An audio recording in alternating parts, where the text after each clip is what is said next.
From the University of Tulsa and Public Radio Tulsa, this is Switchyard, a podcast for people hungry for eye-opening essays, moving fiction, soul-stirring poetry, and honest, thought-provoking conversation. I'm Ted Genoways, editor of Switchyard magazine, and your host. Join me and our lineup of literary all-stars as we think through and hash out our world's difficult and fascinating challenges.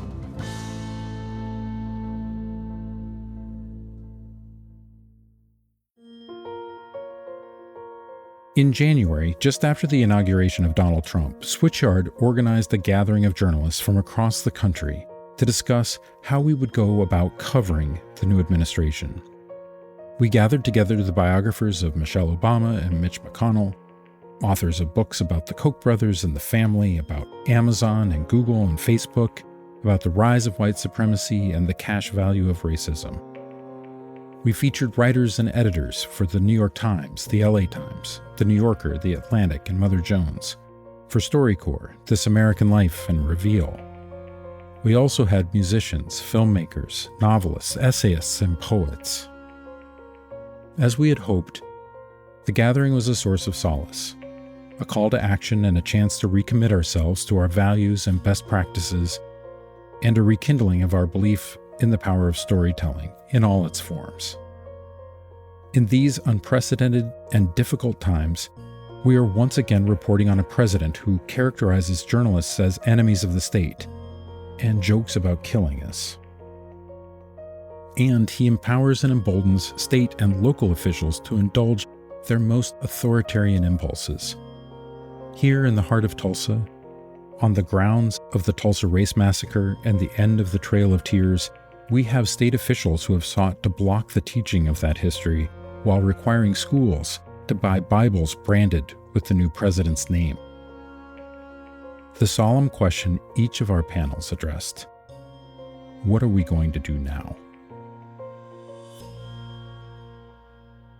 In this live episode about stirring hatred for political gain, we hear from Siddhartha Deb, Ralph Eubanks, C.J. Janowy, and Patrick Phillips, with responses from Eliza Barclay and Jenny Casas. Siddhartha Deb is the author of Twilight Prisoners, The Rise of the Hindu Right and the Fall of India.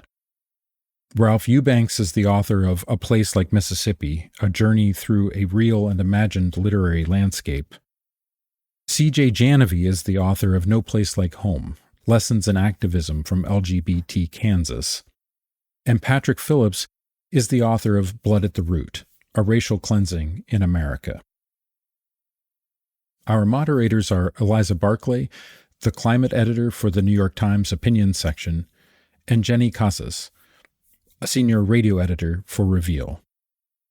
I knew you were going to be amazing, and yet I still feel dazzled by what you all are enacting here. It's really impressive, and it means the world to me and to Marianne and to all of us who have helped throw this thing together, that you not only made this tremendous effort to get here, but have given such deep thought to all of this and such care to the thinking that you've done.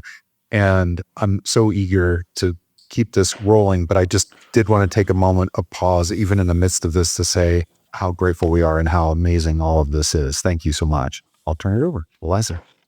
Indeed, dazzled. I feel the same way, Ted. Thank you. Welcome, everyone, to Merchants of Fear, Stirring Hatred for Political Gain. I'm Eliza Barclay. I edit climate, energy, and environment coverage for the New York Times opinion section. I think our panelists are going to be talking about hate directed at people in different groups and what do we do about that as it intensifies. And I just couldn't help thinking that for the work that I do, we're also increasingly seeing hate stoked and directed at technology and infrastructure, electric vehicles, windmills, solar panels. And one thing that I'm really interested in the coming years is how those efforts, which have been going on for some time and are ratcheting up now, are also going to be colliding with increasingly favorable economics for renewable energy. It is a complex picture there. There's light and there's dark, to echo others. And if anyone wants to talk about that kind of stuff later, please find me. I'm going to hand it off to Jenny. Hey guys. Thank you again to our host. This has been an incredible weekend. I've never been to an event quite like this, so thanks for facilitating. My name is Jenny Casas. I am a senior radio editor for the podcast Reveal. I work with all kinds of journalists, lots of radio folks, but also lots of print folks. And of course, as an investigative narrative podcast, we do dabble quite a lot in stories, unfortunately, about hate. And as I've been thinking about this panel, I just have been thinking about how powerful hatred is as a motivator for action. And yeah, so I'm really looking forward to hearing your insight. My name's Ralph Eubanks. I'm a writer and professor at the University of Mississippi. The last few years, I've been working on a book on the Mississippi Delta, and I'd say there are two muses for that book. One has been the poet June Jordan. The other has been Fannie Lou Hamer. And they knew each other. I've looked at the interview notes that June Jordan did for a piece she did for the New York Times Magazine called Mississippi's Black Home. And in thinking about this idea of people who generated hate, I thought about someone who was subjected to a great deal of hate, yet always came out with love, and that was Fannie Lou Hamer. So I just want to read this meditation I have on what's been happening in Fannie Lou Hamer, my muse for this, and thinking about the Delta, thinking about my native Mississippi, and thinking about its whole history tied in with a great deal of that hatred. The memorial statue for Fannie Lou Hamer in Ruleville, Mississippi, stands at 5 feet and 4 inches, exactly the height she possessed during her brief life. One quote at the base of the statue demands attention. Whether you have a PhD or no D, we are in this bag together. Whether you are from Morehouse or no house, we're still in this bag together. Those words could only come from Mrs. Hamer, and I purposefully use the honorific Mrs.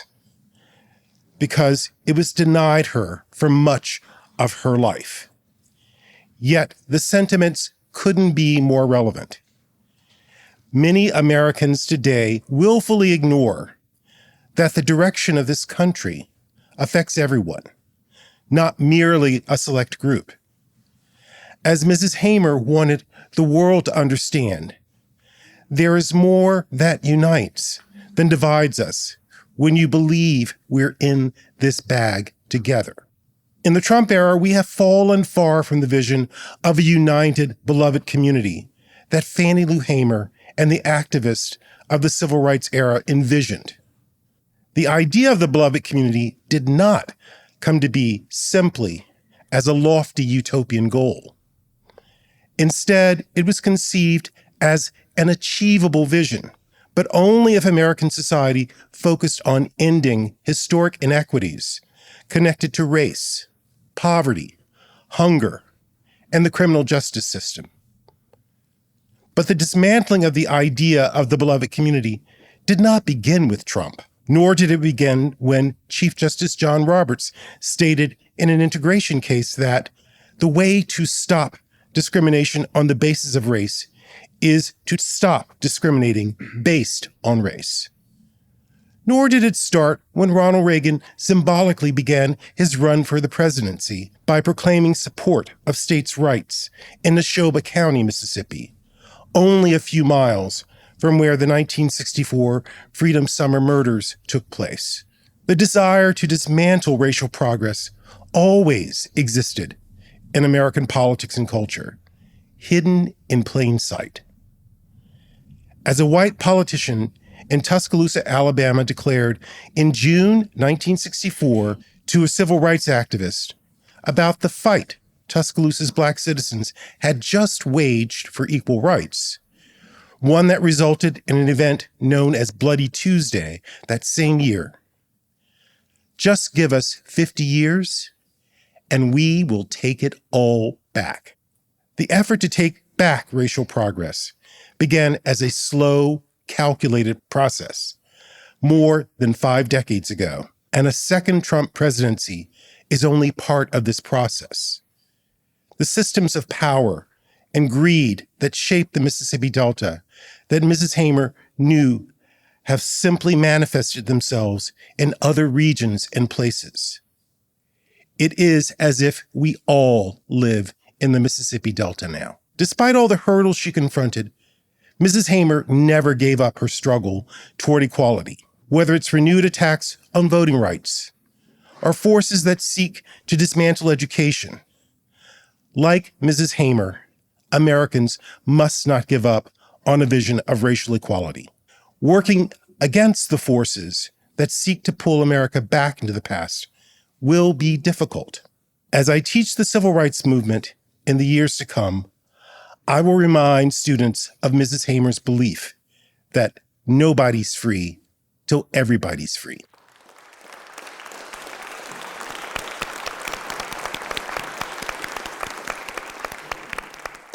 Thanks, everybody, for coming. My name's Patrick Phillips. I started life as a poet, and I wrote a book of nonfiction about an episode of racial violence that occurred in my hometown in 1912, and you're going to hear a little bit about it, which was really my first foray into nonfiction. And I teach it in the creative writing program at Stanford and live in San Francisco. The title of this panel, Merchants of Fear, is an apt metaphor for how our elected leaders have so often peddled hatred for political gain. But I want to take that title more literally for a moment and tell you a very brief story that exemplifies for me how hate has always paid in America. And I mean paid not metaphorically, but in dollars and cents. That story begins in 1873, when a man named Joseph Kellogg shocked almost everyone he knew by walking into the little brick courthouse of Forsyth County, Georgia, a place in the Appalachian foothills where, as it happens, both Joseph and I were raised. Kellogg had been born into enslavement in 1840, which means he was still a young man when he took the pen held out by a county clerk, bent down over a leather-bound ledger, and scratched a wobbly X next to his name. With that mark, Joseph left his very first trace in the written archives of the world, and he did something almost unimaginable before the Civil War. He became a land-owning citizen in a place where just 8 years earlier, he himself had been a commodity, eagerly bought and sold by his white neighbors. In exchange for the $750 he'd earned under the protective eye of the Federal Freedmen's Bureau, Kellogg purchased 80 acres of hilly, rocky land that he had soon cleared, terraced, plowed, and planted. And for half a century, that audacious gamble paid off. Already in 1885, Kellogg and his wife Eliza were doing well enough to expand the farm to 100 acres. Then when a white neighbor agreed to sell in 1893, they added 40 more, then 40 more, until in 1912, the Kelloggs presided over a 200-acre farm that was the envy of people all over the county. The, quote, race trouble that started soon thereafter began just like it always did, with a threadbare old lie about black rapists, which was passed from dinner table to church pew to general store, until one day a gang of drunken white men appeared outside the Kellogg's door, bellowing that if Joseph didn't, quote, get by sundown, they would do to him what they'd done to Rob Edwards, a man whose corpse at that moment hung from a telephone pole on the courthouse square. That night, Joseph and Eliza fled south to Atlanta, where all through 1913, they borrowed against the land to feed their family and held out hope of somehow returning.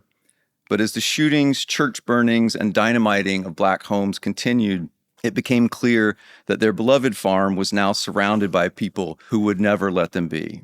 So on July 4th, 1914, Joe Kellogg sold all 200 acres to a local white merchant who paid $2,400 for the farm Joseph and Eliza had built over 40 years and had planned to pass down to their children and, with any luck, to those children's grandchildren. On Google Maps, it's now possible to zoom in on the old Kellogg lots, and it only takes a few clicks to see that where once there were cornfields and orchards and cow pastures, today, there are hundreds and hundreds of new construction homes, crowded into affluent white subdivisions with names like Mountain Crest and the Polo Fields, Sawney Village, and Whispering Lakes. A quick Zillow search reveals that all those McMansions, now part of the booming Atlanta suburbs, are valued at about $500,000 each. This means, by my back-of-the-envelope calculation, that the 200 acres violently and criminally taken from the Kellogg's are today, after development, worth approximately $850 million. I tell this story not because it is unique, but because it is so common in a nation where there weren't dozens of such expulsions, but hundreds that we know of.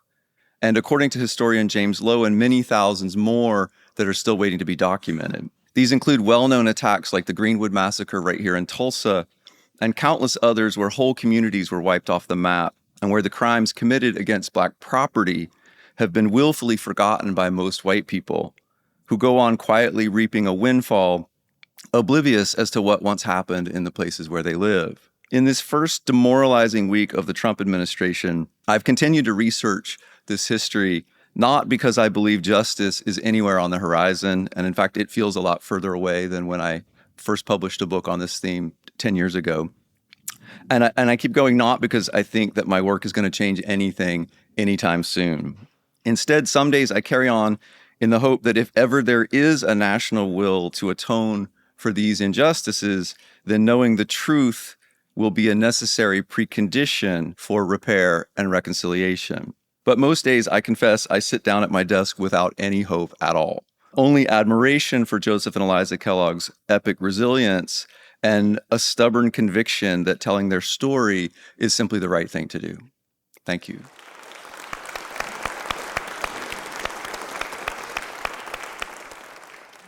Hi, everyone. My name is CJ Janovi. I live in Kansas City, where I have a day job at a reputable journalism outlet there. But I think today I'm here with all of you this weekend because of a side project I did, which is a book that came out in 2018 called No Place Like Home: Lessons in Activism from LGBT Kansas. In that book, I described a story of a few disorganized and politically naive Kansans who realized they were unfairly under attack, rolled up their sleeves, went looking for fights, and ended up making friends in one of the most hostile places in the country. In other words, a love story. So what I want to talk about is bathrooms. America has a bathroom problem, and we have to solve it. We've given bathrooms way too much power. I'm glad the folks on the previous panel took us back to 2016, which was less than a decade ago. That's where I wanted to take us all also to the spring of 2016. It's a time that I hope historians might one day call America's bathroom spring. That year, North Carolina passed a bill that, among other things, banned transgender people from using bathrooms that matched their gender. Attacks on trans people were nothing new, and they were happening all around the country that year. In Kansas, the place I know best, Republican lawmakers tried to put a $2,500 bounty on the head of any transgender student caught in the wrong bathroom. Their bill said school kids have a, quote, right not to encounter a person of the opposite sex in the bathroom. Students who were, quote, aggrieved by seeing someone suspicious in their bathroom were entitled to a cash reward for, quote, all psychological, emotional, and physical harm they suffered. Can I get a payout for psychological and emotional harm every time I see a dude peeing in public? Forget whether trans people in bathrooms were in actual danger or they weren't. Gender fluidity is as old as humanity. But positive attention for trans people was new back in 2016. Caitlyn Jenner had been on the cover of Vanity Fair. Laverne Cox had been on the cover of Time. Critics were raving about Netflix's Transparent. So growing acceptance and celebration, even of trans people, that wasn't the real problem, though. The problem back in 2016 was that the United States Supreme Court had recently legalized same-sex marriage. So this neutered a cause that had rallied the Republican base for a decade, and politicians needed a new target. Transgender folks are a minority so minuscule that not many people actually know someone who is trans. So they have no opportunity to hear trans stories or to even try to understand trans lives. So trans people made easy targets. And the past decade has shown just how easy. So in 2016, big businesses, governments, sports leagues, and celebrities around the country rallied to defend trans people in North Carolina, which ended up reversing what had been an enormous political and cultural blunder. But the backlash has been crushing. In the past few years, lawmakers in dozens of states have proposed or passed hundreds of bills banning transgender people not just from bathrooms, but from getting health care, from participating in society, from existing. Demonizing this tiny group of people proved so potent that it's getting credit for helping Republicans take the House, the Senate, and the presidency. What's so infuriating is that we've heard all of this before. Fear and bathrooms weaponized against Black people during Jim Crow. Fear and bathrooms weaponized against gay people in the 60s and 70s. Fear and bathrooms weaponized against trans people now. Fear of imaginary things is powerful. It's bad enough that our fellow Americans seem to keep falling for it. But what's worse is that everybody probably knows bathrooms aren't really dangerous. The bathroom scare is just another lie that validates America's Puritan fetish for cruelty. Bathroom rhetoric doesn't just distract the public while politicians cause greater damage elsewhere. That hurts everybody. The rhetoric also causes real harm to trans people. In a just world, trans people should be the ones who get cash payouts for psychological, emotional, and physical damage. To create that just world, the rest of us must teach our fellow Americans to quit buying into it. Everybody poops. Everybody pees. Everybody needs to fix their hair. So the next time a politician starts talking about bathrooms, ask them what their real problem is.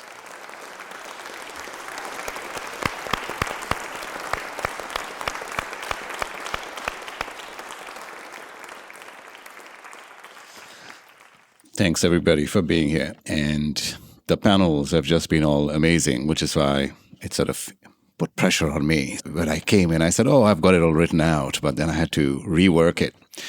My name is Siddhartha Deb. I write novels and I do journalism. And for the most part, I write about India. And because I do both novels and journalism, and the way it comes about is when I was a reporter in India a long time ago, 3 decades ago, I'd applied for a job, a reporting job, and I thought I had got it. But, I wasn't getting the job offer. So, I had done the interview, they'd seen my work, they'd seen my clips, I knew it was pretty good, but I wasn't getting the job offer. So at a certain point, I talked to the chief reporter, who was the one who was going to hire me. I went to work for him. And he says, yeah, but I don't like you because you're a good writer. And I was very surprised. I said, why is that a problem? He said, good writers are lazy. I like bad writers. I like people who will go and report the hell out of a story because they know they can't depend on good language to pull them out of it.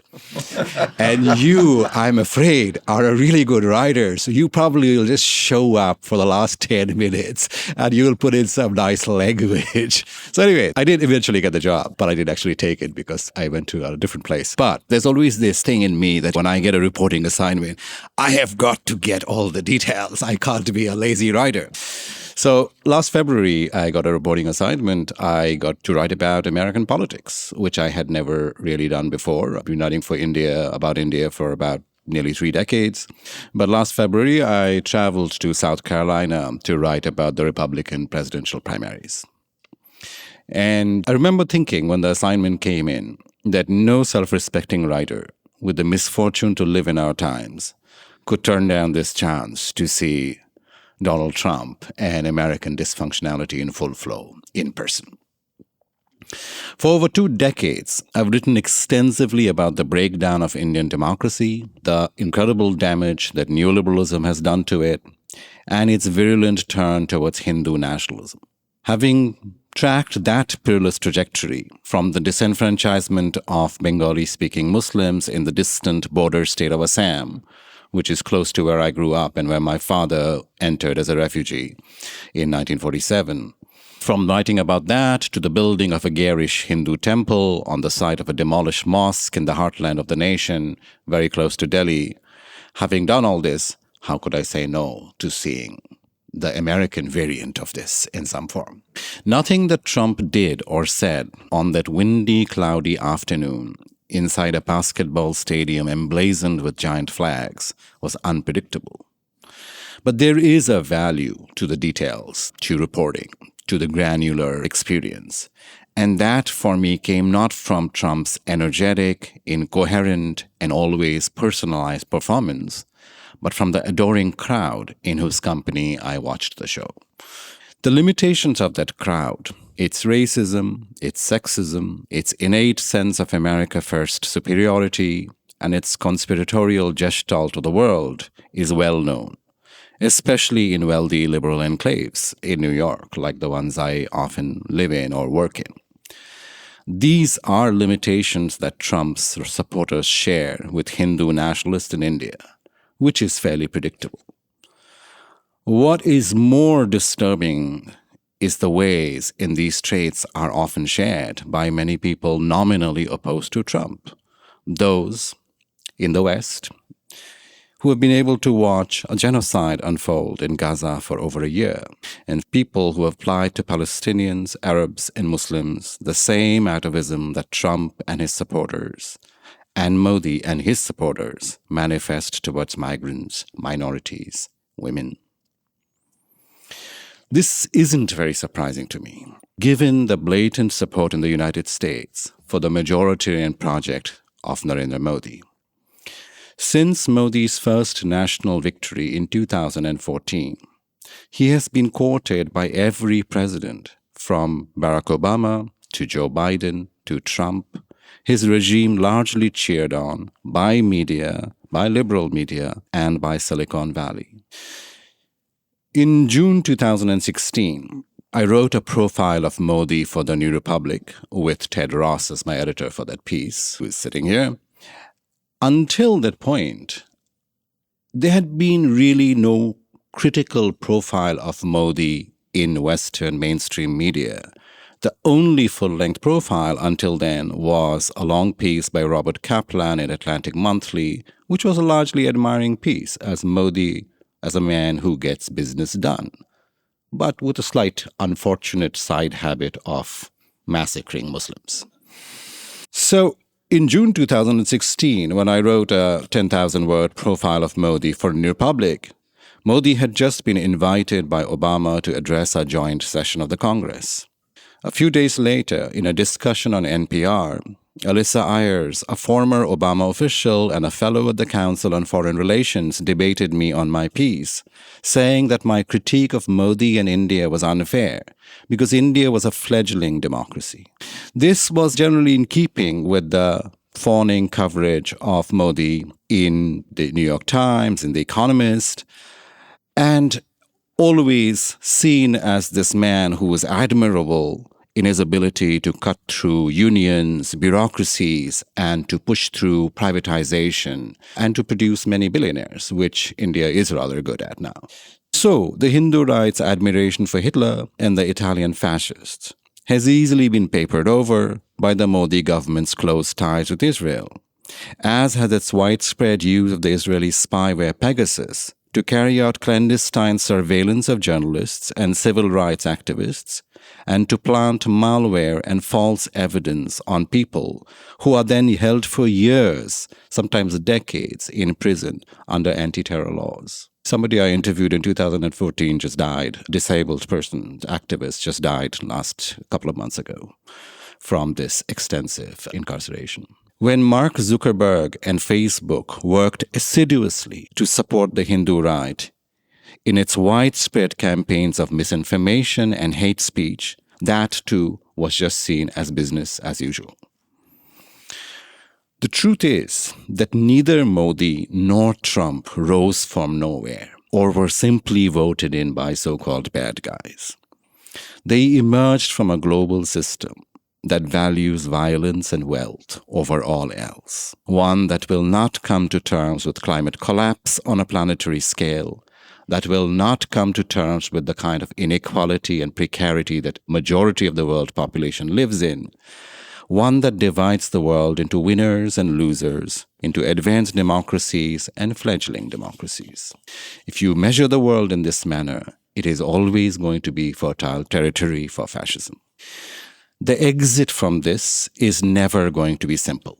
If that illusion could be harbored in the past 4 years, the first coming of Trump treated like an aberration or a bad dream, an interruption, his triumphant return should make apparent the enormous scale of our collective task. But I think that is our responsibility. And it will have to begin by challenging fundamental assumptions about the world, the rest of the world, about what you can ignore or even encourage elsewhere.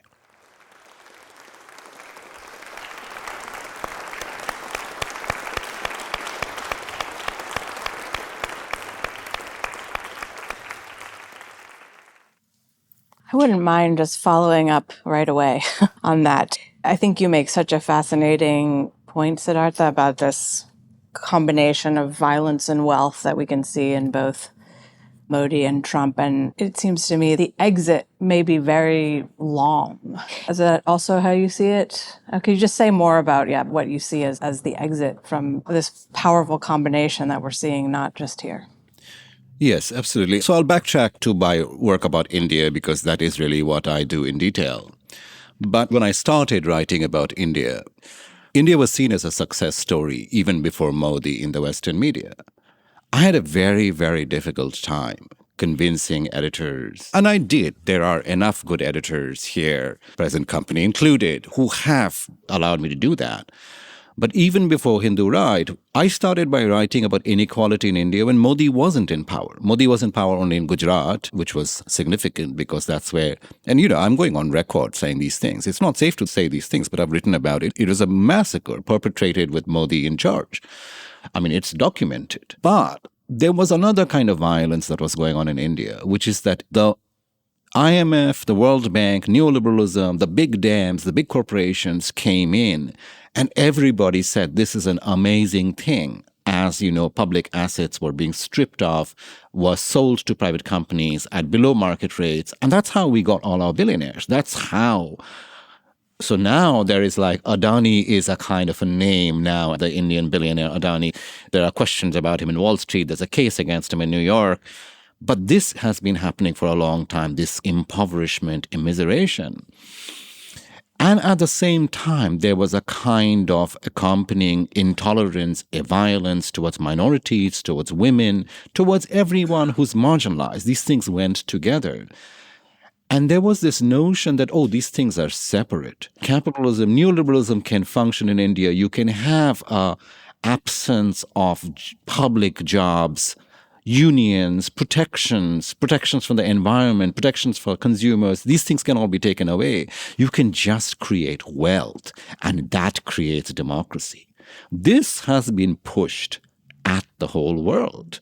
And the United States has been at the forefront of that idea, holding itself up as an example that, it raises all boats, a lifting tide. So there was that disconnect, and it was very hard to make these stories. My previous book in 2011 was a reported book on inequality in India. This is before Modi came to power. I had a very difficult time finding any American publisher to accept it. Eventually, someone did. But they would laugh at me. They all wanted me to write success stories about India. When my agent would take me around to these offices in Manhattan, people who had never been to India, people who had maybe just gone to Delhi, usually for a friend's wedding. I also don't understand this obsession about weddings, But people would sit there and they would lecture me on how amazing India was. And I said, but I am trying to do a reported story. And okay, if I go and find out that Indian farmers are really having an amazing time, I will write that. But I went and I've written about it. That is not what I found. And the same attitude, the same uncritical attitude carried over to Modi. He's good for business. He's good for big business. He's good for crony business. He's good for the cronies around him. And then the same thing happened with hatred, that we will ignore what is happening out there. At a certain point, I think it became a little difficult to ignore, particularly during his second term. But Yeah, so I think that's where the wealth and this fetishization of wealth and the fetishization of violence, they go together. And Modi plays on that, and Trump plays on that. When you attend the Trump rallies, they say he's a self-made man, which is a lie, which is a complete lie. But he projects it. But at the same time, I don't make fun of people who are the supporters. I write about them with empathy because they're complex human beings. And we've seen that in many of the panels, that all the panelists have brought that up. And I'm really grateful. They can be quite vulnerable and marginalized, but they identify with this kind of power. And that is not just Trump who's doing it. It's also, we see it in the media. We see it in the culture we consume. There's an obsession that we have.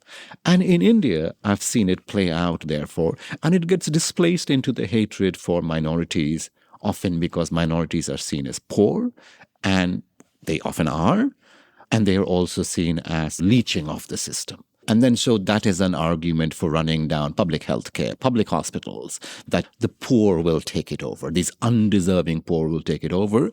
And you see the same thing in the Republican rallies here, the way they demonize the migrants, the way they demonize undocumented migrants, that they're going to steal your welfare check, as opposed to why aren't you all getting what you deserve in terms of healthcare, in terms of education, in the wealthiest country in the world. Why are there more than 500,000 homeless people, including here?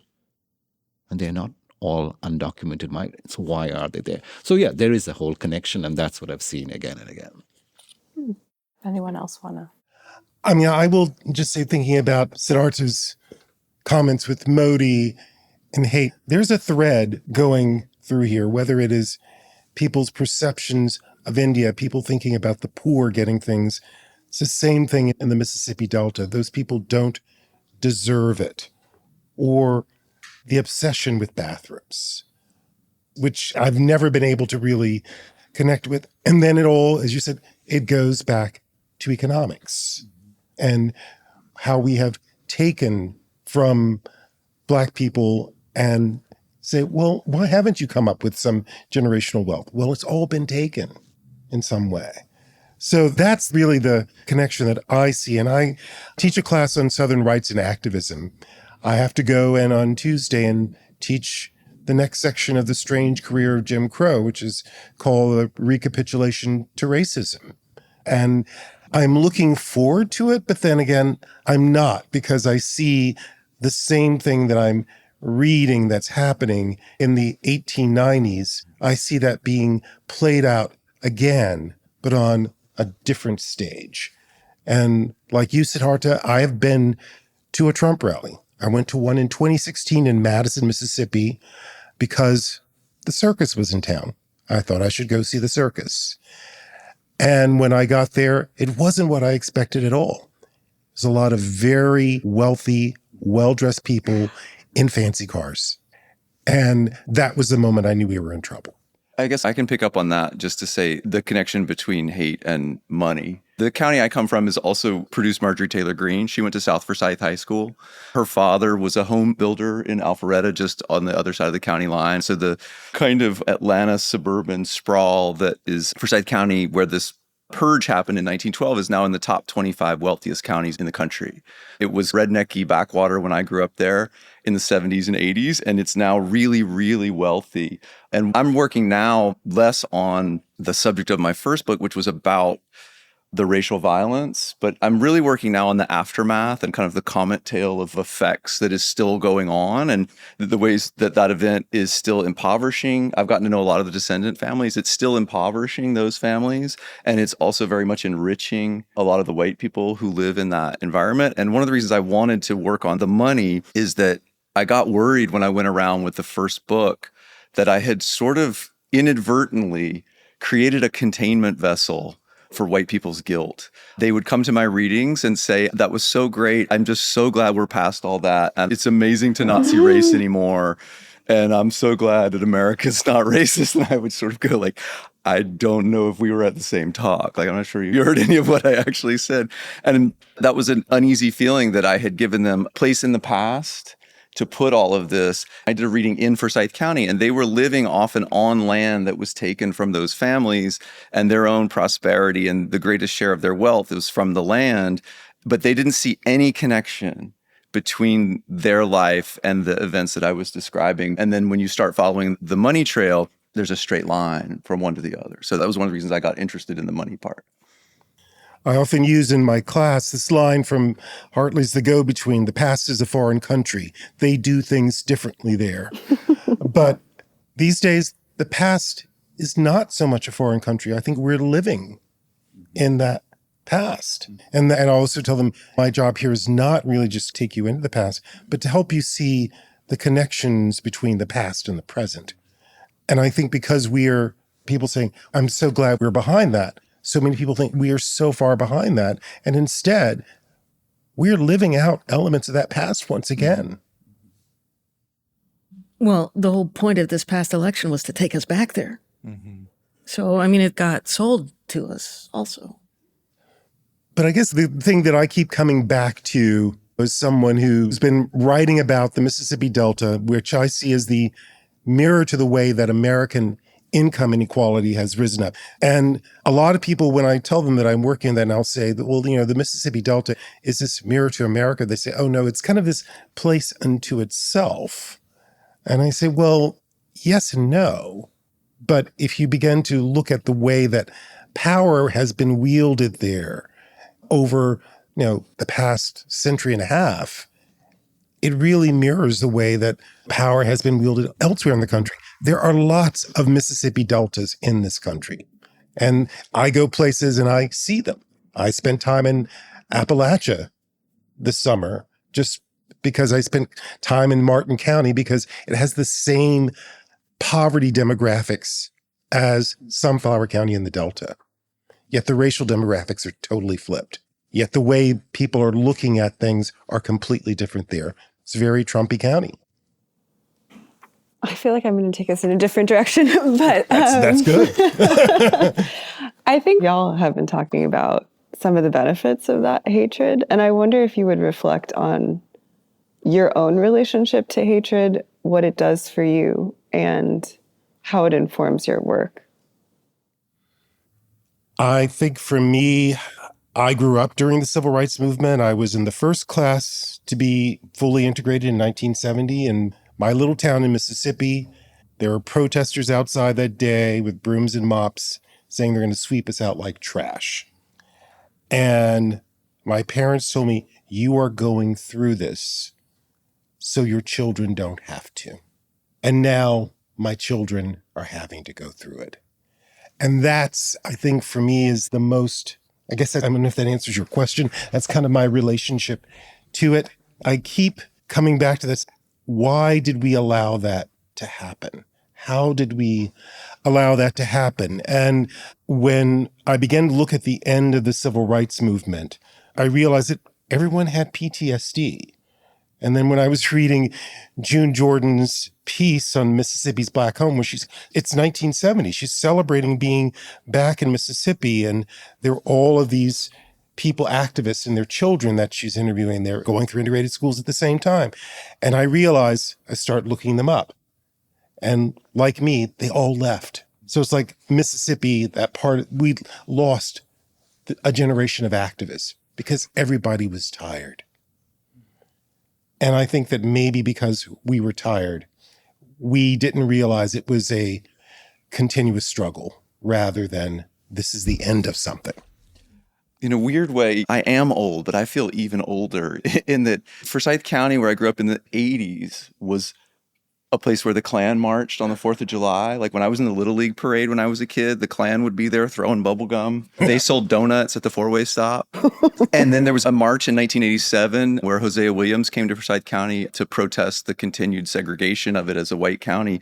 And that march was stopped by Klansmen. And my family, we were there. So I've been yelled at and had rocks and things thrown at me by Klansmen when I was 16, 17 years old. So that means, unlike I've lived my adult life in places like Brooklyn and San Francisco, where all of my white gentrifying friends are absolutely appalled and shocked that there are people like have emerged under Trump. But that did not shock me That was not surprising. I didn't see it as some sudden reemergence.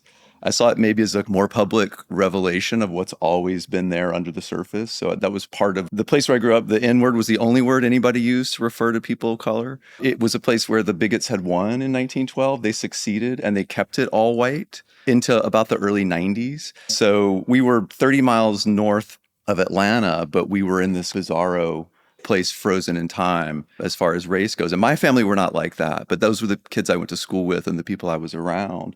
So I think my personal experience of all that made me unsurprised by what has come out since 2016. For what it's worth, also, just to clarify, I actually meant, what do you hate? What do you so personally much. have a hard time? I mean, I think where do I that start? those are good places to go. I can't say any of it publicly. You're among friends. But just to add that layer of complication to I would like question. to stick with the previous Yeah, interpretation please. of the question. Yeah, only they out there, they hate things. We don't. Yeah. So I came out as gay in Lincoln, Nebraska in 1980.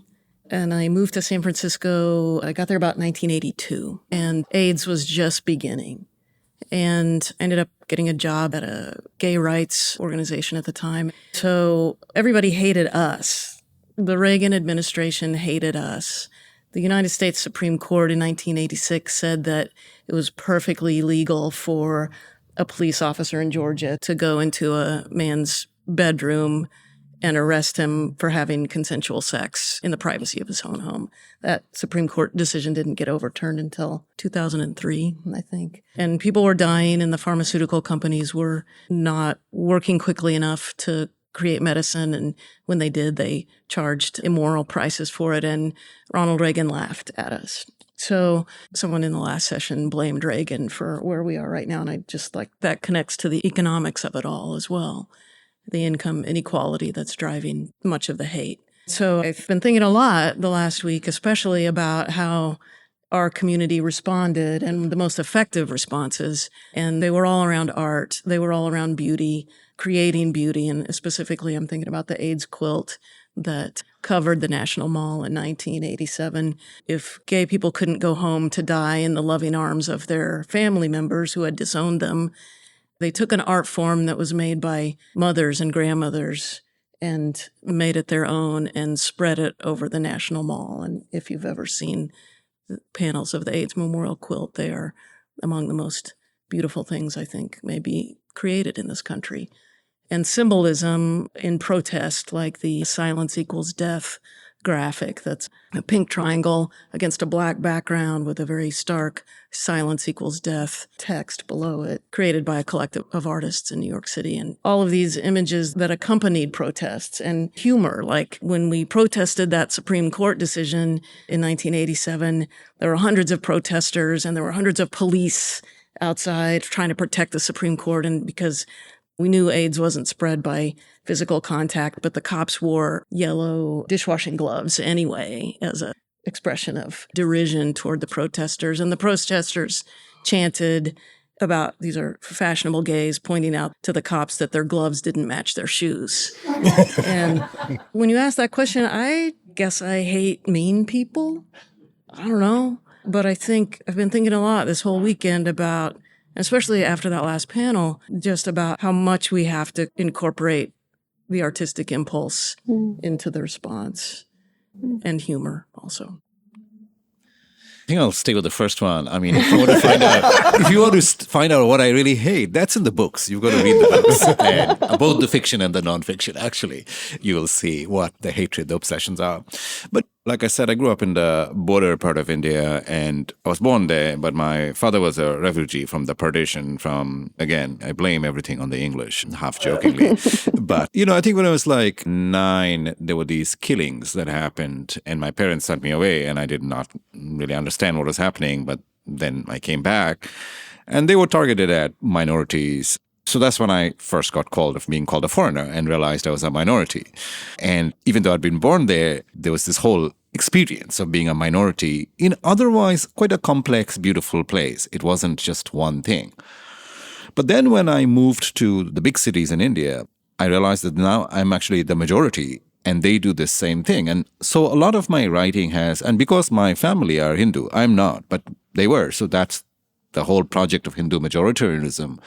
Maybe that experience of hatred was good, that experience was difficult, but it created a sense of solidarity that this is wrong. So one of the things that would happen is when I was a teenager and you'd go to the near big city, you had to cross the state border. And we were warned that the police, they check when the buses are coming back across the state border. It's within the nation. And if you look up, they pull you off the bus. And if you look a particular color, and yes, we are kind of darker skinned, you're asked to produce your documents, your citizenship papers. And if not, they just leave you stranded across the state border, or they'll have to push you across to the next country, which you've never been to. So that experience is... And of course, one of the great ironies is that just the ways in which these things, that was in the past. And I've never been interested in this notion that, oh, America is somehow wonderful. It's not. I'm here for complicated reasons. I'm here because journalism in India got screwed up, again, by neoliberal capital. I couldn't write about poverty. I couldn't write about these things for the big Indian newspapers because Samir Jain came back with a Wharton Business School degree and decided that it was all going to be, journalism is a business like anything else. And, you could write about restaurant openings, but you could not write about poor people. You couldn't have poor, dark-skinned people on photographs on the front page. But, it's still, at the same time, I have to say, and I'm also not interested in a world where one country is flourishing and prospering. To me, it matters. And I don't care what that country is, whether it's India or the United States. Oh, everything is great there, but it doesn't matter what's happening in Sudan. No, it bothers me. But of course, now there's an added feeling. And of course, when Trump passed that executive order, I found myself doing this calculation in my head that is my son a U.S. citizen by this category? And you think about the ironies of it. Like, my father's a refugee, and because I'm here legally, but I was not a U.S. citizen when my son was born. So, okay, I was like, oh, they can deport me, but Modi won't take me back. Where do I go? But like a lot of people here, like Jeff earlier, you do think about the younger people. You do think about the world that they are going to have. And yeah, so I had this moment where I was like, oh, he's born in New York City. But then I thought, well, it says one parent has to be a U.S. citizen, non-naturalized. And his mother's side are Lithuanian Jews who, emigrated in the 19th century. So I kind of did this weird calculation. Oh, I think he's going to be okay. But that is the world we are in. And that is not the world we should be in. And that is what I hate, is a long way of saying that belonging is for everybody. And what is opposed to that? One can understand, one can try to report, one can try to get in there and write about it with nuance. But the enemy is very clear to me. The enemy is whatever says that everybody belongs. Everybody belongs. That is the truth. And anybody who's opposed to that, ideas that are opposed to that, that's what I have been writing against in some sense all my life, that kind of hatred. I always tell people that most of my writing is about a search for home, and you don't go searching for a place to call home unless you're lost. And I think right now is a moment where I think that project of searching for home is beginning again, because I thought I had found this place where I fit, kind of being an expatriate who's returned and feels this spiritual connection to the place of my birth. Yet now I don't know how I fit there. I don't know. We have time for maybe one question from the audience, I think. Yeah, in the back. I was wondering how, whenever you write, whenever you create things about these issues that you care about, how to create good writing, good art, things that will connect us without getting overwhelmed. I always say I write from a perspective of exile. That actually, if I get too close to my native South and I look at it only as a native son rather than a native son in exile, I won't see the things that I see about it. So I think that perspective of exile helps me be able to look at it, have some perspective. I think that's the only way for me. I think it's a great question. I grew up with a counter narrative to the narrative that I've been trying to write. So I wasn't writing into a void. I was writing against a lie that the people I grew up around told about what had happened. And that lie had been constructed to mythologize the Black community that had been purged from Forsyth County. They were portrayed as so poor that they didn't leave anything behind because they never owned anything. And they were stripped of specifics, no names, no plate. You never heard of, you didn't know that Back Band Hill was named after a Black church, Back Band Church that had been burned down. The road's still called Back Band Hill, but no one there until I wrote the book really knew that origin. It had been erased. So there was a willful amnesia that I understand was protective for people who felt guilty about this. So I was writing against a narrative that I knew to be a lie. And what I didn't want to do is replace that with more spin. I had no interest in replacing it with another lie. One of the great pains for me lately is that I wrote a book where I tried to just trust the truth, to try to tell it straight and trust that getting it down and putting that on paper. And I've been able to hand that book to some of the descendants at family reunion and saying, this is everything I know. This is best I can tell it, what happened to your great-grandparents. And that's really rewarding. There was some conversation about misinformation on the left. Unfortunately, the comedian Amber Ruffin did a piece that seemed to be written by someone who maybe skimmed my book and then did a drunk history version of the story. And it was a piece Amber Ruffin did about places like Greenwood that were buried under lakes. This became a meme. This went totally viral. And I still get an email almost every week from somebody who wants to hear about Oscarville, the Black city buried at the bottom of Lake Lanier. This is not true. Oscarville was not a city. There was not a Black city. It had 65 people, one Black family. It's one part of the county. Again, and all of that is written in my book. But once they did this story on Peacock, it went totally viral and it's overwritten the book I wrote. It's out there. If you Google Forsyth County and racial violence, whatever, what comes up is this notion of a city at the bottom of Lake Lanier. And I talked myself blue in the face for a year trying to counter it. And I wrote long emails to every single person and podcasters and people, but there were people making money off of this story. So it was quite an education for me. That story is worth money. It earns clicks. And it was just an avalanche that has completely overwhelmed the thing where I was trying to tell it straight and get it right. So the true story is still there. And it is like a little kazoo with just like a blaring marching band of bullshit all around it. I tried to tell it straight and that's what it got me.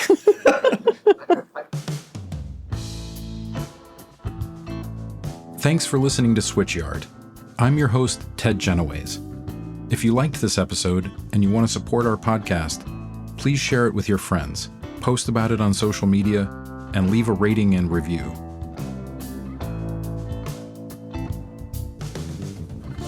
Switchyard is a production of the University of Tulsa and Public Radio Tulsa.